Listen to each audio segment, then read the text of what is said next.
Members of a Hispanic civil rights political group in South Texas say they're glad President Biden has decided to step down. While Republicans blame Kamala Harris for a record number of illegal crossings at the southern border, the organization thinks that Harris has what it takes to reform immigration policies. Sandra Sanchez with Border Report joins us now. You spoke with that group yesterday. Thank you so much for being here, Sandra. Thanks for having me. So can you kind of break down for us what is the issue that they have with President Biden when it comes to the border, and what is it they think that Kamala Harris can do better?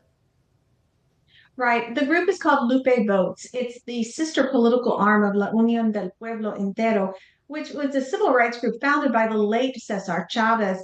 They believe, they just believe that Kamala Harris could do better than Biden has. They're disappointed in the lack of legal pathways for dreamers, for mixed status families, and specifically since early June, there have been restrictions placed on asylum seekers at the border, meaning the numbers got too high. An executive order was issued, and the number of asylum seekers crossing have to come through legal ports of entry. They have to have used the CBP1 app to have made an asylum interview. They believe all of this is very hard on migrants. They feel that Kamala, with her immigrant family background, could do better.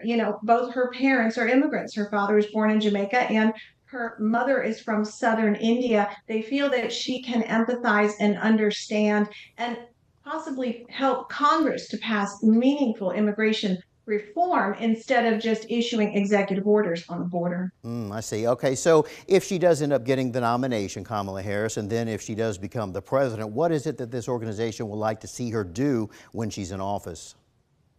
First of all, they want to actually see her come to the border. There have been a lot of information out there saying that she was the border czar. That wasn't an official title. She was tasked in her first president with President Biden's beginning of his term to find the root causes of immigration, which really a diplomatic effort traveling to other countries.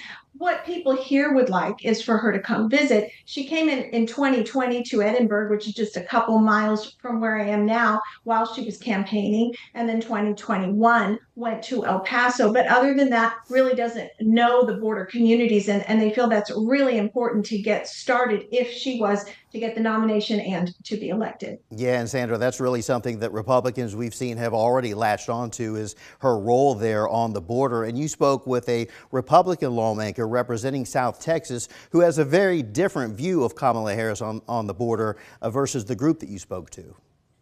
Congresswoman Monica de la Cruz represents Texas Congressional 15th District. She flipped that seat red for the first time ever. She says that, Vice President Harris was very much a part of President Biden's administration, very much aware of everything he did, and she is as responsible as he is for the record high number of immigrants crossing illegally the Rio Grande into the United States. And she believes that she should be held accountable and that she is not fit for this office. She believes that it has hurt border communities, ranchers, and as well as helped the flow of fentanyl heading north, which has hurt northern communities because of all the overdoses, as you are well aware. Sandra Sanchez with Border Report, thank you so much for your reporting. We appreciate it.